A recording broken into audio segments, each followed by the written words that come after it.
تو یہ ماحول جو روزوں کا دیا، یہاں قرآن مجید نے ایک بڑا عجیب اور بڑا پیارا لفظ کہا ہے، وہ تفسیر کا موضوع نہیں ہے، مفسرین اس طرف نہیں گئے، اس میں بڑی پیار کی بات ہے۔ وہ قرآن مجید نے کہا ایام معدودات فمن کان منکم مریضا او علی سفر فعدۃ من ایام اخر۔ مفسرین اور فقہا اور علماء اور طرف چلے گئے۔ اللہ کی بھی شان ہے نا، وہ ایک بات اشارہ دے کر فوری دھیان پلٹا کے اور طرف لے گیا۔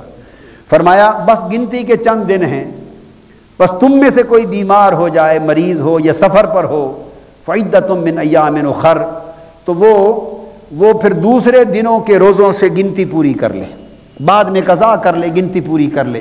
تو فوری مریض ہو یا سفر پر ہو تو وہ عدت بعد میں پوری کر لے، گنتی پوری کر لے۔ اللہ پاک نے جلدی جلدی دھیان ادھر کر دیا۔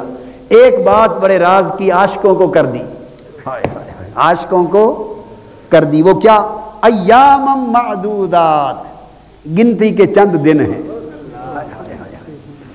اب اپنا اپنا ذوق ہے نا جی، اپنا اپنا ذوق ہے۔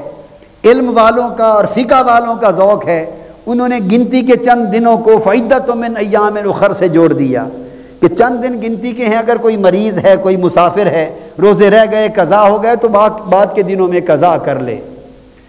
عاشقوں نے پچھلی بات چھوڑ دی اس لیے کہ آگے فرما دیا تھا وَأَن تَصُومُوا خَيْرٌ لَكُمْ، بیماری میں ہم نے تمہیں چھوٹ تو دے دی ہے، بعد میں قضا کر لینا۔ اگر کوئی بیمار کمزور ہے، بالکل بعد میں بھی قضا کی پوزیشن میں نہیں، تو فدیۃ طعام مسکین، تو فدیہ بھی ہے، کھانا کھلاتے رہے کسی مسکین کو، اگر طاقت نہیں سرے سے تو فدیہ دیتا رہے تاکہ روزے قضا نہ ہوں، اور اگر رکھ لو روزے تو اچھا ہے۔ عاشقوں نے کہا کہ یہ معافی چھوٹ دے کر بھی جب رکھنا ہی اچھا ہے تو ادھر دھیان ہی نہیں کیا، انہوں نے نگاہیں جما دی ایام معدودات، یہ گنتی کے چند دن ہیں، روزے رکھ لو۔ ہائے ہائے